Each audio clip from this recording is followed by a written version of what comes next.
giving you a voice. If the only thing you achieved in university was just to get a first class degree, then you failed. Let me explain. The university is not just a place to gather academic knowledge, it's also a place to build character, connections, and investments. So I repeat, if the only thing you know is book, then you won't be able to truly succeed in life. This is why today on Business Corner, you're going to learn how to manage your time as a student who is also in business. Let's get to it. Time and money. First off, you must know your priorities. In fact, I advise you write them down. I may not have a sheet of paper here like from the last show, but you can get that one out. Write down your priorities. What are the things you're involved in? Now, your priorities will include your academics. It could include your religious lifestyle. That is either going to the church or to the mosque, whatever, or to the shrine. You could be a traditionalist, but your academics, your religion, your business, your social life, because that is also important.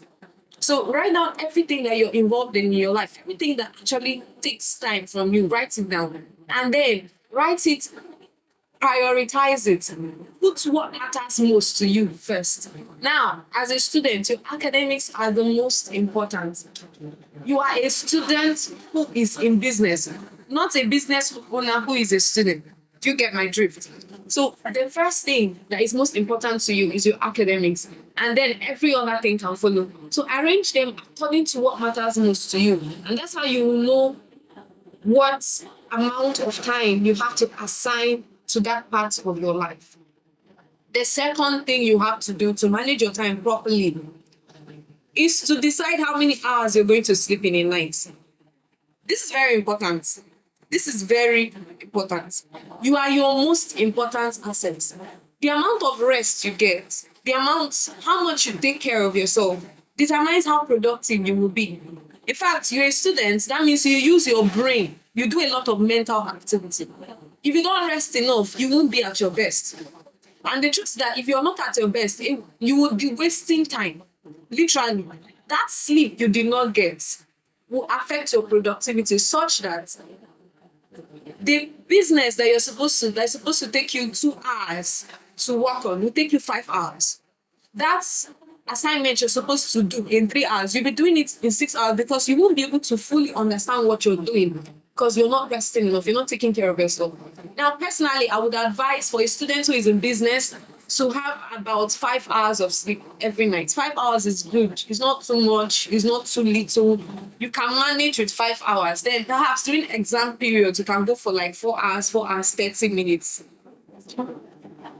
That is realistic. You know, online they would say 8 hours, but don't advise you to do that. Third, you have to create a schedule. Now, when you find yourself handling many different things at once, you have to plan. If you are just handling one thing, you're just a student, and your schedule is just home, class. You may not need to plan so many things. Your life is already planned. You have a lot of free time. But when you find that you have so many things you're handling in a day, so many things you're handling at once, then you need to plan. So write down your schedule. Using these things that I've already mentioned, your priority and the amount of sleep you get. Fixing your priorities first in your schedule. So since academics is your top priority, fixing the time you're going to have class, fixing those ones first. Then fixing, this is when I'm going to sleep. This is how many hours I'm going to sleep, right? Because that's you. You're taking care of you. When you take care of you, you will take care of the rest of the matters. So once you fixing the time for your rest, then you fixing other activities, the time for your business, the time where you're going to socialize, and time for every other thing. Perhaps time for politics if you're a politician in your school. The next thing you are going to do is to build discipline. See, it's not about saying I will do, it's about actually doing. And discipline is doing what you said you will do when you said you will do it. And it's not easy at all. In fact, discipline is what determines whether you succeed or not. So, how do you actually build discipline? One way I will advise you to build discipline is by having an accountability partner. How do you Get an accountability partner as a student. This can be your friend or someone you look up to.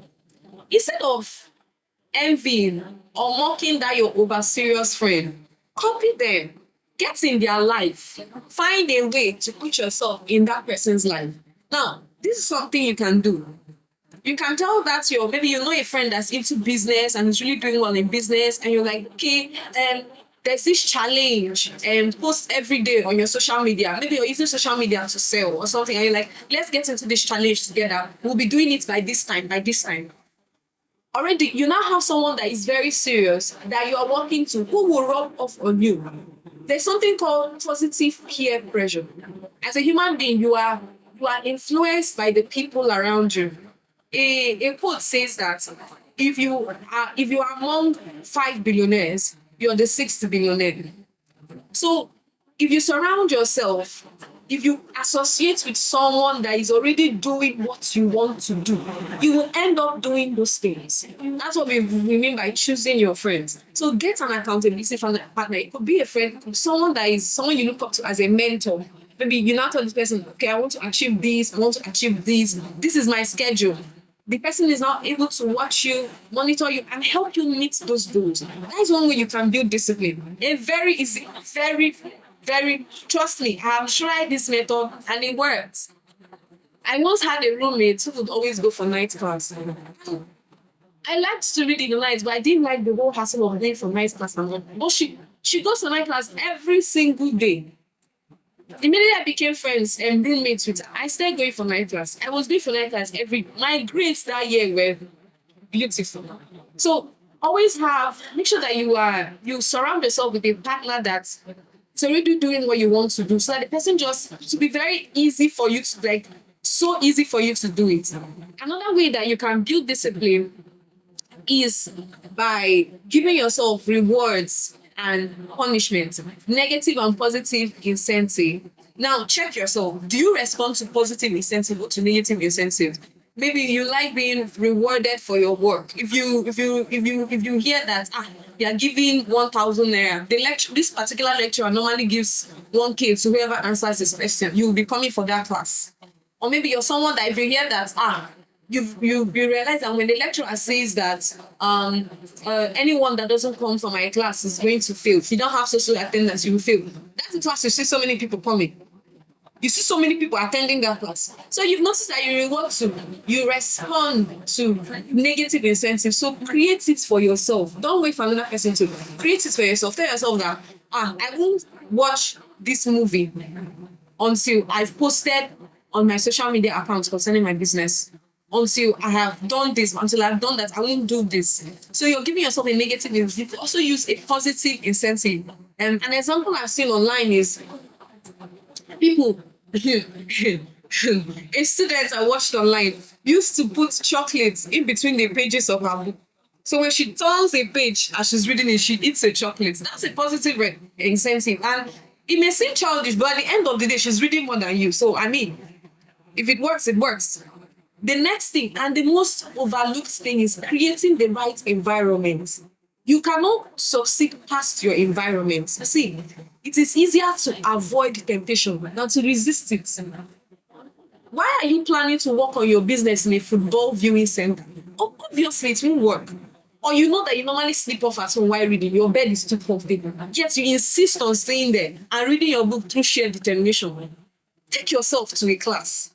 Stay there and read. Create an environment that works for you. Look around your environment. If you easily get distracted, what are the things that are distracting you? Remove them. Find a place that would actually push you to achieve your goals, not stop you from achieving them. So make sure that your environment is working for you. These are the ways that you manage your time.